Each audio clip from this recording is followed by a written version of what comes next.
এটাই আল্লাহ বলেন وَيُبَشِّرَ الْمُؤْمِنِينَ الَّذِينَ يَعْمَلُونَ الصَّالِحَاتِ أَنَّ لَهُمْ أَجْرًا حَسَنًا। আল্লাহ বলেন এই কোরআন সুসংবাদ দান করতেছে যে যারা নেক কাজ করবে তাদের জন্য মহা প্রতিদান। মহা প্রতিদান কি? দুনিয়াতে আল্লাহ আমাকে খাওয়াচ্ছেন, আমাকে পড়াচ্ছেন, আল্লাহ আমাকে অক্সিজেন দিলেন, আল্লাহ আমাকে বাঁচার সক্ষমতা শক্তি দিলেন, সুস্থতার মতো নিয়ামত দিলেন। দুনিয়াতে যতই নিয়ামত থাক না কেন, মৃত্যুর পরে যদি আল্লাহ জান্নাত দান করেন ওটাই হবে মহা সফলতা, ঠিক না? মৃত্যুর পরে জান্নাতটাই হবে মহা সফলতা। ওই জান্নাত যারা নেক কাজ করে। সূরা কাহফ থেকে যে গুহাবাসী যারা একদম জালেম বাদশাহ নির্যাতনের শিকার হয়ে নিজেদেরকে এক আল্লাহর জন্য সঁপে দিয়ে রাজ্য থেকে পৃথক হয়ে একটা পাহাড়ের গুহার ভিতরে ৩০৯ বছর কাটিয়েছিল। ৩০৯ বছর ঘুমের মধ্যে কাটাইছেন, এক মুহূর্তের জন্যও কষ্ট হয় নাই, খাবার লাগে নাই, কিচ্ছু লাগে নাই। তাদের কথাগুলো আল্লাহ তাআলা সূরা কাহফ, যে সূরাটা আছে, কাহফ মানে গুহা, কাহফ মানে গুহা।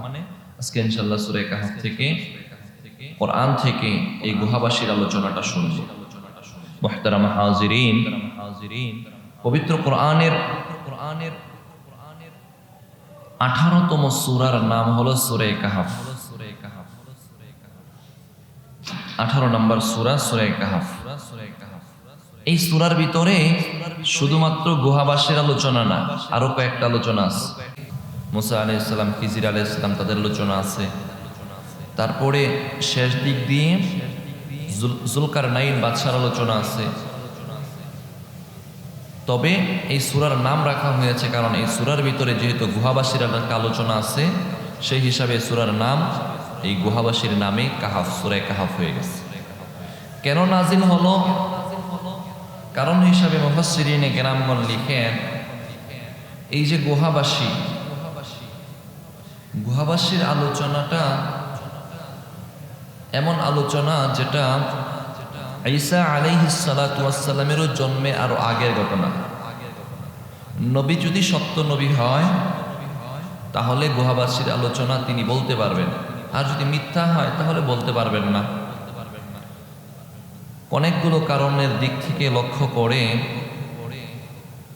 মদিনার যে ইহুদিরা ছিল, ইহুদিদের যে ধর্মযাজক, তাদের মধ্য থেকে কয়েকজন মিলে নবীর কাছে আসলো, প্রশ্ন নিয়ে আসলো তিনটা প্রশ্নের উত্তর যদি মুহাম্মদ দিতে পারে তাহলে ভাববো মুহাম্মদ সত্য নবী।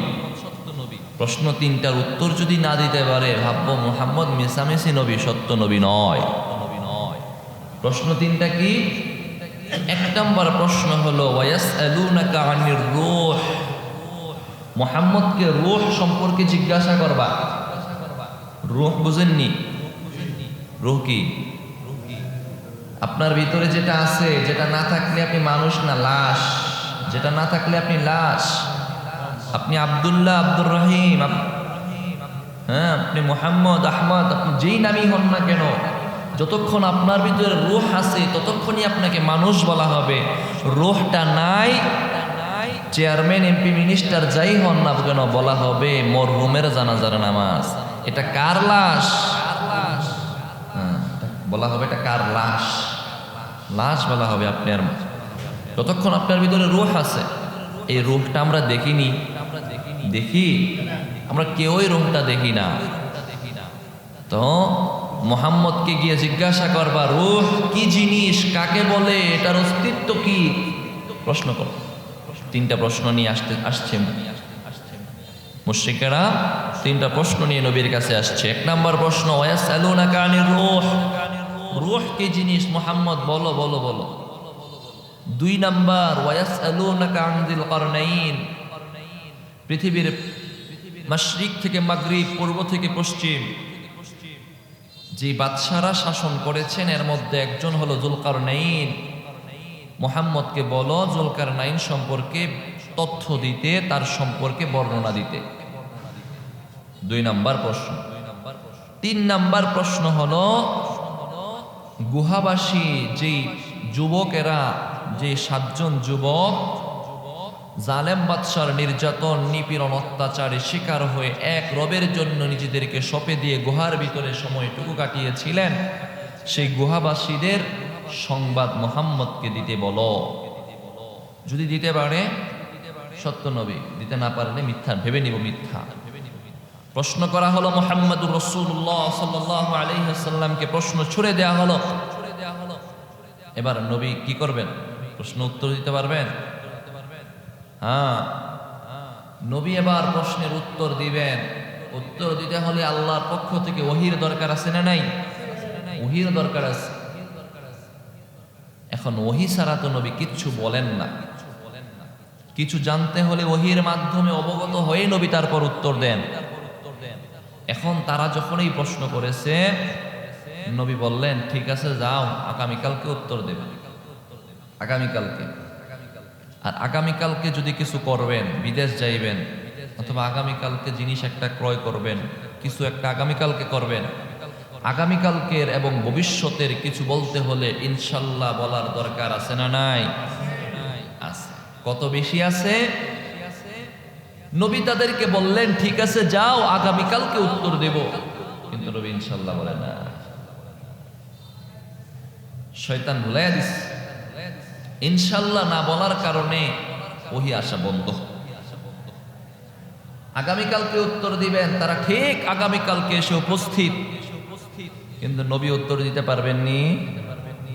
কোথা থেকে দিবেন? ওহী তো আসে নাই। তারা আগামীকালকে আসলো, নবী উত্তর দিতে পারছেন না। এর পরের দিন আসলো, পারছে না। তৃতীয় দিন আসলো, 1 দিন 2 দিন 3 দিন, তারা বলতেছে ও মুহাম্মদ অনেক তো ছলছতুরি করলা। নবী কিছু উত্তর দেয় না। নবী ধৈর্য ধারণ করতেছেন কখন আল্লাহর পক্ষ থেকে ওহী আসবে। 1 দিন নয়, 2 দিন নয়, 15 দিন পর্যন্ত ওহী বন্ধ। 15 দিন পর্যন্ত আল্লাহ নবীকে ওহীর মাধ্যমে জানিয়ে দিলেন ওয়ালা তাকুলান্না লিশাইইন ইন্নী ফাইলুম যালিকা গাদা। এটা হলো সূরা কাহফের একটা আয়াত। আল্লাহ সূরা কাহফটাও নাজিল করতেছেন যে তারা যে প্রশ্নগুলো জানতে চেয়েছে, নবী গো আপনি তাদেরকে সেই প্রশ্নগুলো জানায়া দেন। সাথে সাথে আপনাকেও বললাম ওয়ালা তাকুলান্না লিশাইইন ইন্নী ফাইলুম যালিকা গাদা ইল্লা আইয়াশা আল্লাহ। ভবিষ্যতের কোনো কাজ যখন করবেন তখন ইল্লা আইয়াশা আল্লাহ মানে ইনশাআল্লাহ বলবেন, যদি আল্লাহ চায় তাহলে করব। ভবিষ্যতের কাজ করার সময় কি বলবেন? কি বলবেন? ইনশাআল্লাহ বলবেন। ব্যাস, শিক্ষা হয়ে গেল। এখন তো ইনশাআল্লাহ বলবে, তাই না? ইনশাআল্লাহ বলবে। ইনশাআল্লাহ নবীর কাছে এই সূরা কাহফ নাজিল হয়ে গেছে। নবী এবার তাদেরকে সূরা কাহফের ব্যাপারে তথ্য দিবেন। ধারাবাহিক আয়াত নাজিল হয়েছে, তাদেরকে সেই ঘটনা বর্ণনা করছেন। প্রশ্ন ছিল কয়টা? 3টা। রূহ সম্পর্কে প্রশ্ন করা হয়েছে সূরা কাহফের ভিতরে। রূহ সম্পর্কে প্রশ্ন করা হয়েছে, যে রূহ সম্পর্কে উত্তরটা সূরা ইসরাঈল, বনি ইসরাঈলের ভিতর আগের সূরা, সূরা কাহফের আগের সূরা বনি ইসরাঈল, সেটার মধ্যে অতিবাহিত হয়েছে। আর 2টা প্রশ্ন জুলকারনাইন এবং গুহাবাসীর যে 2টা প্রশ্ন, এই 2টা প্রশ্নের উত্তর এই সূরা কাহফের ভিতরে অতিবাহিত হবে। ইনশাআল্লাহ আমরা আয়াত থেকে জানব। তবে শুরু থেকে শিক্ষাটা জেনে নেই, ভবিষ্যতের কাজ যখন করব ইনশাআল্লাহ বলবো। পারবো না ইনশাআল্লাহ? এখনই তো ইনশাআল্লাহ বলতেছেন না সবাই। ভবিষ্যতে যে বলবেন এটারও ইনশাআল্লাহ বলেন। এখনই যদি ইনশাআল্লাহ বলতে মনে না চায় তাহলে তো সামনে গিয়ে তো মনে আসবে না। হ্যাঁ, ভবিষ্যতের কোনো কাজে ইনশাআল্লাহ বলবেন। একটা ঘটনা আছে না, এক ব্যক্তি গরু বিক্রি করবে, তখন সে গরু নিয়ে বাজারে যাইতেছে। যে ভাই কোথায় নিয়ে যেতেছেন? কবে এটা বিক্রি করব। বিক্রি করবেন ইনশাআল্লাহ? বলেন যে ভাই বাজারে নিচ্ছি, ইনশাআল্লাহ এটা বিক্রি করব। ইনশাল্লাহ। তাই বেটা, গরু আমার, মালিকানা আমার, আমার ক্ষমতা আছে, আমি গিয়ে বিক্রি করবো, টাকা আমার, সব আমার, আমি কেন ইনশাল্লাহ বলবো? আমি কেন ইনশাল্লাহ বলবো? সবই তো আমার। বলছেন না ভাই, তারপরে ইনশাল্লাহ কর না। সে বাজারে গেল, গরু বিক্রিও করছে, এই টাকা দিয়ে যা কিছু কেনার সব ক্রয়ও করছে। ক্রয় করে যখন ফিরতেছে, ফেরার সময় টাকা পয়সা যা কিছু ছিল চোরে চুরি করে নিয়ে গেছে। চোরে কি করছে? মানে ডাকাতি করে নিয়ে গেছে। এবার যখন বাজার থেকে ফিরতেছে, যাওয়ার সময় যে ব্যক্তিটা বলছিল ইনশাল্লাহ বলেন, ওই ব্যক্তির সাথে আবার দেখার পরে বলতেছে, ভাই বাজারে গেছিলেন? কহ ভাই বাজারে গিয়েছিলাম ইনশাল্লাহ, গরুও বিক্রি করছি ইনশাল্লাহ, বাজার সদাই করছি ইনশাল্লাহ, চোরের সাথে দেখাও হয়েছে ইনশাল্লাহ, সবকিছু ডাকাতিও হয়ে গেছে ইনশাল্লাহ। ভাই এগুলো তো ইনশাল্লাহর কথা না। না ভাই, ইনশাল্লাহ না কোয়াতেই তো আমার যত ক্ষতি হয়ে গেছে, এখন ইনশাল্লাহ না বলবো কি করে? হ্যাঁ, হারানোর পরে ইনশাল্লাহ নয়, ভবিষ্যতের ব্যাপারে ইনশাল্লাহ বলতে হবে। পারবো না ইনশাল্লাহ? আল্লাহ তৌফিক দান করেন, বলেন আমিন। আলোচনা ওইদিকে না গিয়ে এবার চলেন আমরা আয়াত থেকে সূরা কাহফের তরজমা এবং তাফসীর শুনি। সূরা কাহফের প্রথম 8টা আয়াত আল্লাহ তাআলা নবী যে একজন সত্য নবী, কতদিন পর্যন্ত, কতদিন পর ওহী নাজিল হয়েছে? 15 দিন। বুঝতে হবে, মনোযোগী শ্রোতা হতে হবে। তো 15 দিন পর্যন্ত পর ওহী নাজিল হয়েছে। এখন কাফেররা মনে মনে ভাইবা নিছে যে নবী একটা মিথ্যা নবী, তাই না? এতদিন পর্যন্ত ওহী নাজিল না হওয়ার কারণে আবার তাদের ভিতরে এক ধরনের সন্দেহ তৈরি হয়েছিল যে মুহাম্মদ যে কথাগুলো বলে, কোরআনের যে কথাগুলো বলে, এই যে কোরআন ওহী হিসাবে যেটা আসছে সেটা কোরআন না, এটা কোরআন। এই কোরআনের যে কথাগুলো বলে, এতক্ষণে তাদের ভিতরে সন্দেহ এসে গেছে নবী মিথ্যা, কোরআন হলো মিথ্যা, অসত্য। এখন কোনো কিছু বুঝাইতে হলে, প্রমাণ করতে হলে, যেই জিনিসটা কোরআন ওহী হিসাবে নাজিল হইতেছে ওই ওহীটা সত্য, এটা আগে বোঝাতে হবে। কেননা তাদের তো ধারণা এসে গেছে নবী যেহেতু 15 দিন পর্যন্ত উত্তর দিতে পারে নাই, তার মানে নবী মিথ্যা, নবী মিথ্যা। এই জন্য আল্লাহ তাআলা বোঝানোর জন্য, তোমাদের উত্তর তো আমি দিব, আল্লাহর দেয়ার ক্ষমতা আছে না নাই? আছে। আল্লাহ তো তোমাদের উত্তর তো দেব। এখন তার আগে 8টা আয়াতে এই কোরআন যে সত্য, এই কোরআন যে সত্য আল্লাহর কাছ থেকে ওহী হিসাবে নবীর উপর নাজিল হয়েছে, এই কথাগুলো 8টা আয়াতে আল্লাহ প্রথমে বুঝাইয়া দিতেছেন।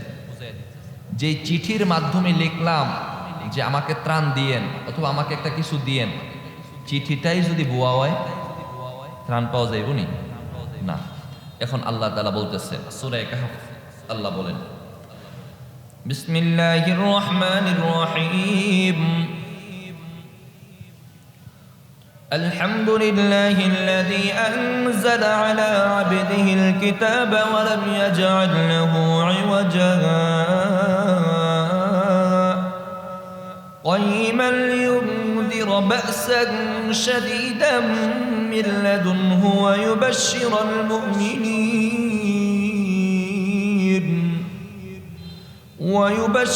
المؤمنين الذين يعملون الصالحات أن لهم أجرا حسنا الله بولين الحمد لله الذي أنزل على عبده الكتاب সমস্ত প্রশংসা ওই আল্লাহর জন্য যিনি তার বান্দার উপর কিতাব নাজিল করেছেন। কিতাব মানে হলো এই কোরআন। সমস্ত প্রশংসা ওই আল্লাহর জন্য যিনি তার বান্দার উপর এই কিতাব নাজিল করেছেন। ওয়ালাম ইয়াজআল লাহু ইওয়াজা, এই কোরআন, এই কিতাবের মাঝে কোনো বক্রতা নাই। এই কোরআনের মাঝে কোনো ত্রুটি আছে? এই কোরআনের মাঝে কোনো ত্রুটি নাই, বক্রতা নাই। আল্লাহ বলতেছেন, মানে বুঝাইতেছেন, একটু পরে যে গুহাবাসীর কথাগুলো তোমাদেরকে 15 দিন পর্যন্ত 15 দিন পরে জানাবো, এটার ব্যাপারেও সন্দেহের কোনো অবকাশ নাই। এই কোরআন সর্বোপরি, এই কোরআন রবের পক্ষ থেকে এই কিতাব, এর মধ্যে কোনো বক্রতা নাই। কাইয়িমা, এই কিতাবটি আল্লাহর পক্ষ থেকে সঠিক গ্রন্থ রূপে, সঠিক কিতাব রূপে নাজিল করা হয়েছে। কেন নাজিল করা হলো? লিয়ুনযিরা বা'সান শাদীদাম মিন লাদুনহু, যাতে করে নবী তোমাদেরকে আল্লাহর পক্ষ থেকে বিধি প্রদর্শন করতে পারেন, যাতে করে এই কোরআনের বিধিবিধান অনুযায়ী, বিধি নিষেধ অনুযায়ী তোমাদেরকে বিধি প্রদর্শন করতে পারেন। ওয়ায়ুবাশশিরাল মুমিনিন, এবং মুমিনদেরকে সুসংবাদ দিতে পারেন। আল্লাযীনা ইয়ামালুনাস সালিহাত, যারা নেক কাজ করবে, আন্না লাহুম আজরান হাসানা, তাদের জন্য রয়েছে মহান রবের কাছে মহা প্রতিদান। যারা নেক কাজ করবে, নবী তাদেরকে সুসংবাদ দিচ্ছেন, তাদের জন্য রয়েছে মহা প্রতিদান। বলি সুবহানাল্লাহ। নেক কাজ করলে মহা প্রতিদান, কোরআনে আছে কথা। কোরআন আপনাকে বলবে নামাজ পড়ো, জান্নাত তাইবা। কোরআন বলবে ঈমান আনো, নেক কাজ করো, তোমাদেরকে আল্লাহ তাআলা অসংখ্য প্রতিদান দান করবেন। কোরআন বলে না এগুলো? কোরআন আপনাদেরকে এগুলো বলে। একটু সাউন্ড আরো কমায়। এটাই আল্লাহ বলেন, ওয়ায়ুবাশশিরাল মুমিনিনা আল্লাযীনা ইয়ামালুনাস সালিহাতি আন্না লাহুম আজরান হাসানা। আল্লাহ বলেন এই কোরআন সুসংবাদ দান করতেছে যে যারা নেক কাজ করবে তাদের জন্য মহা প্রতিদান। মহা প্রতিদান কি? দুনিয়াতে আল্লাহ আমাকে খাওয়াচ্ছেন, আমাকে পড়াচ্ছেন, আল্লাহ আমাকে অক্সিজেন দিলেন, আল্লাহ আমাকে বাঁচার সক্ষমতা শক্তি দিলেন, সুস্থতার মতো নিয়ামত দিলেন। দুনিয়াতে যতই নিয়ামত থাক না কেন, মৃত্যুর পরে যদি আল্লাহ জান্নাত দান করেন, ওটাই হবে মহা সফলতা, ঠিক না? মৃত্যুর পরে জান্নাতটাই হবে মহা সফলতা। ওই জান্নাত যারা নেক কাজ করবে আল্লাহ তাদেরকে দিবেন। মুত্তাকিনা, আল্লাহ বলেন ওই জান্নাতে জান্নাতীরা চিরস্থায়ী সর্বদাই থাকবে। জান্নাতে যখন জান্নাতীরা একবার প্রবেশ করবে, কিয়ামত পর্যন্ত জান্নাত থেকে আর বের হবে না। আল্লাহ তাআলা সবার জন্য জান্নাত বানাইছেন, জাহান্নাম বানাইছেন। আপনার যদি নেক বেশি হয় তাহলে আপনি সোজা জান্নাতে প্রবেশ করবেন। যদি নেক কম হয়, গুনাহ বেশি হয়, আপনার জন্য যে জাহান্নামটা বানানো হয়েছে, আপনাকে কিছুদিন গুনাহ অনুযায়ী সেই জাহান্নামে শাস্তি দেওয়া হবে। তারপরে আপনাকে জান্নাতের পানি দিয়ে ধৌত করে জান্নাতে প্রবেশ করানো হবে। এখন কথা হলো, আপনার জন্য যেই জান্নাতটা বানানো হয়েছে, আপনাকে জান্নাতে দেওয়ার পর ওই জাহান্নামটা, আপনার জাহান্নামটা কাকে দেয়া হবে? প্রশ্ন আছে না? মুফাসসিরিনে কেরামগণ লিখেন, দুনিয়ার আল্লাহর যারা নাফরমান, বেঈমান যারা আছে, কাফের মুশরিক, আল্লাহ তাআলা তাদের শাস্তিকে দ্বিগুণ করে দিবেন। আ'আদাল্লাহু লাহুম আযাবান শাদীদা, আল্লাহ বলেন তাদের শাস্তি আল্লাহ দ্বিগুণ করে দিবেন, কয়েক গুণ বাড়াইয়া দিবেন। কয়েক গুণ বাড়ানোর পদ্ধতি এমন যে তাদের শাস্তি আগুন কয়েক গুণ প্রজ্বলিত হবে। আবার কেউ কেউ বলেন তাদের শাস্তি বাড়ানোর পদ্ধতি এমন, তাদের যেই জাহান্নাম আছে তাদেরকে তো সেই জাহান্নাম দেওয়া হবেই, এবং আপনার যেই জাহান্নামটা আছে সেই জাহান্নামটাও কাফেরদেরকে প্রদান করা হবে। কাফেরদেরকে ডবল জাহান্নাম দেয়া হবে। তাহলে বোঝা যায় বিপরীতে মুমিনদেরকে ডবল জান্নাত দেয়া হবে। সুবহানাল্লাহ বলবেন না? আপনি যদি এতটুকু নিশ্চিত জান্নাতে যাবেন, তখন আল্লাহ তাআলা আপনাকে পুরস্কার স্বরূপ আরেকটা জান্নাত দেবেন। ফেরাউনের জন্য আল্লাহ তাআলা একটা জান্নাত বানাইছেন। আবু জাহেল, উতবা, শাইবা সবার জন্য একটা জান্নাত আছে। কাফের যারা বিধর্মী আছে, ইহুদি খ্রিস্টান আছে, হিন্দুরা যারা আছে, তারা জাহান্নামে যাবে। তাদের জান্নাতগুলো কি বৃথা যাবে? তাদের জান্নাতগুলো আল্লাহ তাআলা আপনাদেরকে দেবেন। তো নেক কাজ করতে হবে, তাই না? নেক কাজ করতে হবে। আল্লাহ তাআলা যেন আমরা আল্লাহর সন্তুষ্টি অনুযায়ী নেক কাজ করতে পারি, সেই তৌফিক দান করেন। তারপরে আল্লাহ বলেন, ওয়ায়ুনযিরাল্লাযীনা ক্বালু ইত্তাখাযাল্লাহু ওয়ালাদা, আল্লাহ এই কিরাত কিতাব নাজিল করলেন কেন? এই কারণ হলো ওয়ায়ুনযিরাল্লাযীনা, তাদেরকে বিধি প্রদর্শন করার জন্যে। ক্বালু, যারা বলে ইত্তাখাযাল্লাহু ওয়ালাদা, আল্লাহ সন্তান গ্রহণ করেছেন। খ্রিস্টানরা বলতো যে আল্লাহর সন্তান আছে, যিশু খ্রিস্ট আল্লাহর সন্তান তাদের দাবি। ইহুদিরাও বলতো উযাইর আলাইহিস সালাম আল্লাহর সন্তান। নবী এসে এই কোরআনের মাধ্যমে তাদেরকে ভীতি প্রদর্শন করতেন যে দেখো আল্লাহ হলেন লাম ইয়ালিদ ওয়া লাম ইউলাদ, আল্লাহ নিজেও কারো সন্তান নন, আল্লাহরও কোনো সন্তান নাই, আল্লাহ কাউকে জন্ম দেনও নাই, আল্লাহ কারো থেকে জন্ম নেনও নাই। দেখো তোমরা যে বলতেছো আল্লাহর সন্তান আছে, যদি এটা বলতেই থাকো তোমাদেরকে ভীতি প্রদর্শন করতেছি, এটা বলতে থাকলেই মৃত্যুর পরে তোমাদের জন্য শাস্তি আছে। এটা বলতে থাকলে শাস্তি আছে না? আল্লাহর নাফরমানি করলে শাস্তি আছে। এই কিতাব আমি নবীর উপর এই কারণে নাজিল করলাম, যাতে করে যারা বলে আল্লাহর সন্তান আছে তাদেরকে ভীতি প্রদর্শন করানোর জন্য। যারা বলে আল্লাহর সন্তান আছে মা লাহুম বিহি মিন ইলমি ওয়ালা লিআবাইহিম, তারা এই কথাগুলো এজন্যই বলে যে আমরা যে বলতেছি আমাদের বাপদাদারাও এটা বলছে তাই আমরাও বলি। কাফের মুশরিকরা যখন কোনো গুনাহ করত, মূর্তির পূজা করত, তখন তারা বলতো আমাদের বাপদাদারাও মূর্তির ইবাদত করছে, মূর্তির পূজা করছে, আমরাও মূর্তির পূজা করব, কেউ আমাদের বাধা দিতে পারবে না। আল্লাহ বলেন মা লাহুম বিহি মিন ইলমি ওয়ালা লিআবাইহিম, তারা যে এই কথাগুলো বলে তাদের নিজেদেরও কোনো জ্ঞান নাই, তাদের বাবাদেরও কোনো জ্ঞান নাই, তারা অজ্ঞ মূর্খ। তারা যে বলে আল্লাহর সন্তান আছে তারা মূর্খতা স্বরূপ এই কথা বলে, তাদের কোনো এই ব্যাপারে জ্ঞানই নাই, তাদের বাবাদেরও এই জ্ঞান নাই। কাবুরাত কালিমাতান তাখরুজু মিন আফওয়াহিহিম, কাবুরাত কালিমাতান কত বড় কথা তারা বলে, তাখরুজু মিন আফওয়াহিহিম, তাদের মুখ থেকে যে এই কথাটা বের হচ্ছে আল্লাহর সন্তান আছে, এই কথাটা কোনো বড় ধরনের কথা, এই কথাটা অনেক বড় কথা না? যদি কেউ প্রধানমন্ত্রীর গালি দেয়, বড় বড় গালি হইব না? সেটা একই গালি রাস্তার একটা পাগলরা দিলে আর প্রধানমন্ত্রীরা দিলে সমান? সমান না, বহুত বেশ। আল্লাহর যে বলতো তাদের সন্তান আছে, আল্লাহর যে নাফরমানি করত, আল্লাহ বলেন কাবুরাত কালিমাতান তাখরুজু মিন আফওয়াহিহিম, তাদের মুখ থেকে যে কথাগুলো বের হয় এই কথাগুলো অত্যন্ত বড় ধরনের কথা, বড় অন্যায়ের কথা এগুলো। ইয়াকুলুনা ইল্লা কাযিবা, তারা যেটা বলে নিশ্চয় এটা মিথ্যা কথা, মিথ্যা কথা। আল্লাহ সন্তান নাই তারপরও তারা বলে। ফালাআল্লাকা বাখিউন নাফসাকা আলা আসারিহিম ইল্লাম ইউমিনু বিহাদাল হাদীসি আসাফা, ফালাআল্লাকা বাখিউন নাফসাকা আলা আসারিহিম, তারা ধারণা করে ইল্লাম ইউমিনু বিহাদাল হাদীসি আসাফা, তারা যেই কথাগুলো বলতেছে এই কথাগুলোর কারণে অচিরেই তারা লাঞ্ছিত হবে, অপদস্থ হবে, তারা আফসোস করবে।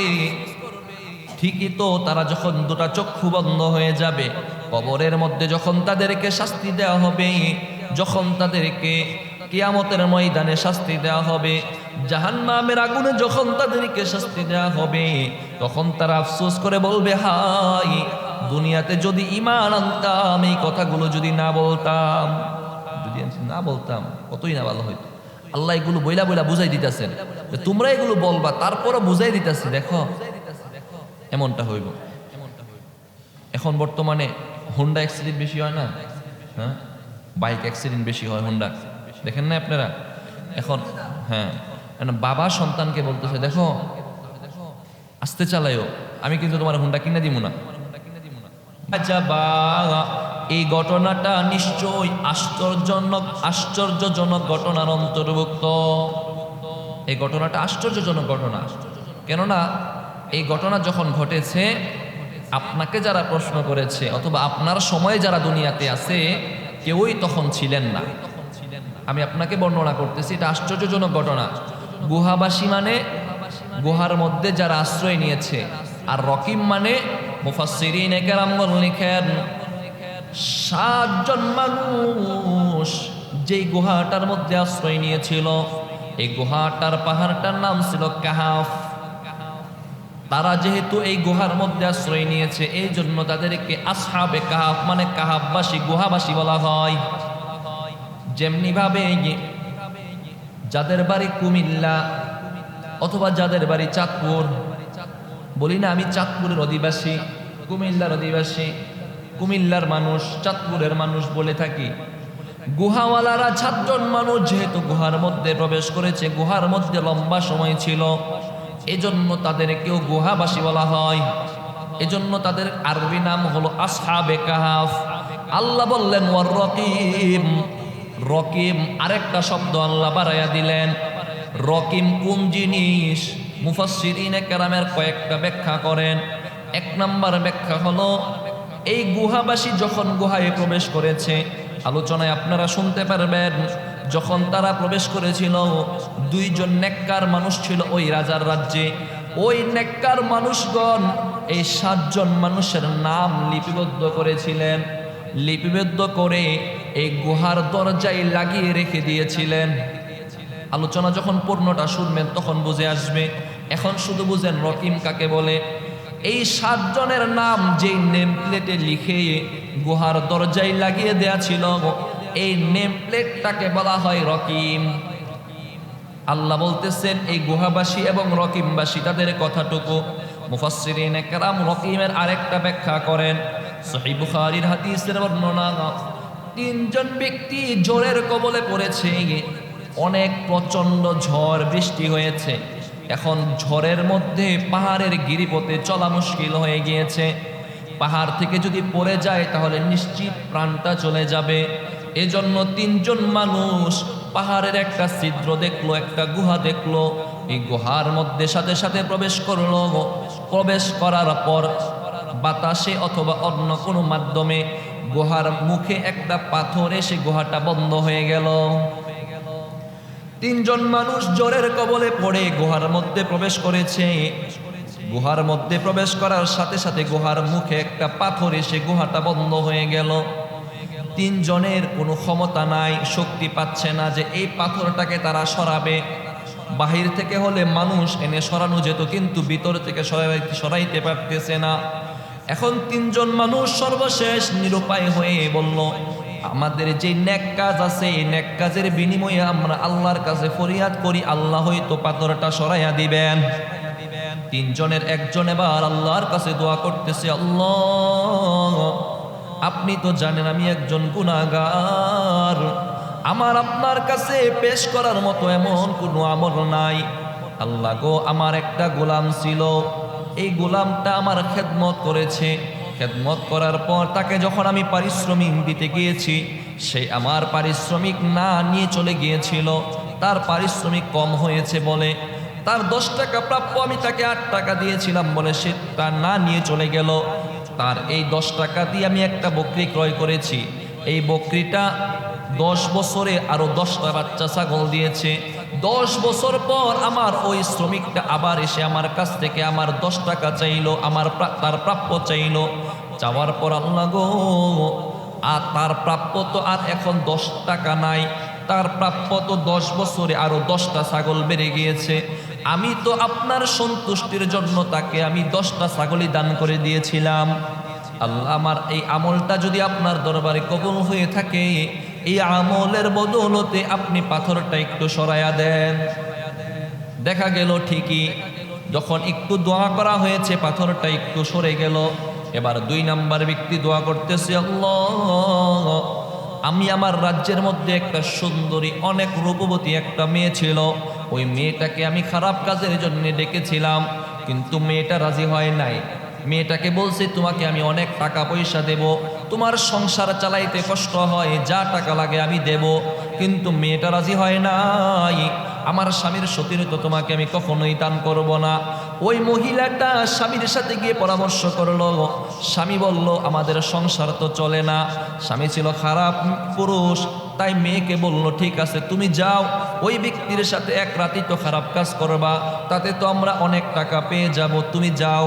স্বামীর আদেশ পেয়ে মহিলাটা বাধ্য হয়ে আমার কাছে এসেছিল। আল্লাহ আমার কাছে যখন মহিলাটা আসলো, মহিলাটা নিজেকে আমার উপর সঁপে দিয়ে বলল, আল্লাহর বান্দা দেখো তুমি আমাকে অনেক খারাপ কাজের জন্য ডেকেছো, একদিন, 2 দিন, 3 দিন ডেকেছো, আমি আসি নাই। আমি একমাত্র আল্লাহকে ভয় করেছি, আল্লাহর ভয় আসি নাই। আজকে বাধ্য হয়ে আমার স্বামী আমাকে অপারগ করে আমাকে তোমার কাছে পাঠিয়েছে। তুমি চাইলে আমাকে বুক করতে পারো, চাইলে আমাকে ছেড়ে দিতে পারো। ওই যুবকের তখন আল্লাহর ভয় ভিতরে জাগ্রত হয়ে গিয়েছে। যুবক বলে, ও মা গো, আমার বোন, আমি আর তোমার সাথে খারাপ কাজ করব না। আমার ভিতরে আল্লাহর ভয় ঢুকে গিয়েছে। তোমার যত টাকা লাগবে নিয়ে যাও, আমি তোমার সাথে খারাপ কাজ করব না। ওই রাত্রে ওই কাজটা থেকে সে বিরত থেকেছিল। এবার গুহার ভিতরে থেকে দ্বিতীয় জন বলতেছে, আল্লাহ, ওই দিন রাতে আমার কাছে মহিলাটাও ছিল, ওই মেয়েটাও ছিল, আমার পূর্ণ ক্ষমতা ছিল, আমার শক্তি ছিল, আমি চাইলে এই মেয়েটার সাথে খারাপ কাজ করতে পারতাম। আমার ইচ্ছা থাকা সত্ত্বেও আল্লাহ, আমি আপনার ভয়ে খারাপ কাজটা করি নাই, এই কাজ থেকে আমি বিরত ছিলাম। যদি আমার ওই কাজটা একমাত্র ইখলাসের সাথে আপনার জন্য হয়ে থাকে, ওই কাজের উসিলায় আজকে আমাদেরকে এই গুহা থেকে উদ্ধার করে। 2 নম্বর ব্যক্তি যখন এই দোয়া করলো, দেখা গেল ঠিকই পাথরটা আল্লাহর ফজলে আরেকটু ফাঁকা হয়ে গিয়েছে। একটু ফাঁকা হয়েছে, কিন্তু এখনো মানুষ বের হতে পারে এমন ফাঁকা হয় নাই। এবার তৃতীয় জন দোয়া করতেছে, আল্লাহ, আমার কয়েকটা বকরি ছিল, যে বকরি আমি প্রতিদিন মাঠে চড়াইতাম। মাঠে চড়িয়ে যখন বাড়িতে আসলাম, বিকালবেলা দুধ দোহন করে আমি আমার সন্তানাদি আমার মাকে বক্ষণ করাইতাম। আমার মা অতিশয় বৃদ্ধ একজন মানুষ, প্রতিদিন আমার মাকে আগে দুধ বক্ষণ করায়। একদিন আমি মাঠে যখন বকরি চড়াইতে গেলাম, কোনো এক কারণে আমার বকরিগুলো হারিয়ে গেল। আমি খুঁজতে খুঁজতে সন্ধ্যা এসে গেল। সন্ধ্যায় যখন বকরিগুলোকে পেলাম, বকরিগুলোকে নিয়ে যখন বাড়িতে ফিরলাম, তখন রাত্র হয়ে গিয়েছে। আমি বাড়িতে এসে দেখি আমার বৃদ্ধ মা ঘুমিয়ে গিয়েছেন। আমার মা ঘুমিয়ে গিয়েছেন, আমার ছোট ছোট বাচ্চাগুলো ক্ষুধার তাড়নায় কান্না করতেছে। আমি দুধ দোহন করলাম, দুধ দোহন করে মার পাশে দাঁড়িয়ে রইলাম। এদিকে আমার বাচ্চাগুলো ক্ষুধার তাড়নায় কান্না করতেছে, এদিকে আমার মা ঘুমিয়ে আছে।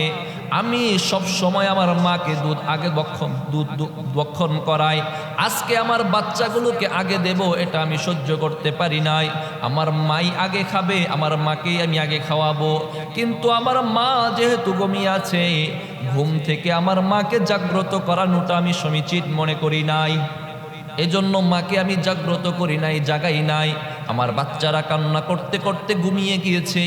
আমি দুধটা নিয়ে মায়ের শিওরের পাশে দাঁড়িয়েছিলাম। শেষ রাতে যখন মা জাগ্রত হয়েছে, মাকে প্রথমে দুধ পান করিয়েছি, তারপরে আমার বাচ্চাদেরকে দুধ পান করিয়েছি। আল্লাহ গো, এই আমলটা যদি আপনার দরবারে পছন্দ হয়, এই আমলের উসিলায় আজকে আমাদেরকে এই গুহা থেকে উদ্ধার করেন। তৃতীয় ব্যক্তি যখন এই দোয়া করতেছে, দেখা গেল আল্লাহর ফজলে গুহার মুখ থেকে পাথরটা একেবারে সরে গিয়েছে। গুহার মুখ থেকে পাথরটা সরে গেছে। ওই যে গুহার মধ্যে 3 জন ছিলেন, ওটাকে বলা হয়, মুফাসসিরিনে কেরাম বলেন, ওটা হলো রকিম। ওই গুহার 3 জন ব্যক্তিদেরকে বলা হয় আসহাবে রকিম। ওই পাহাড়ের নাম ছিল রকিম, তাদেরকে আসহাবে রকিম বলা হয়। আর কাহাফ তো কাদেরকে বলে, এবং তাদের ঘটনা কি? তাদের ঘটনা তো এই আয়াত থেকে শুরু হবে মাত্র ইনশাল্লাহ। আগামীকালকে আমরা তারা কোন বাদশাহ, রুমের বাদশাহ দাকিয়ানুস নামক এক বাদশাহ জালেম, তার অত্যাচারে সে কি করত? মানুষদেরকে বাধ্য করত, মূর্তির পূজা কর, না হয় মেরে ফেলবো। এই 7 জনকেও বাধ্য করতেছিল। তারা অপারগ হয়ে নিজে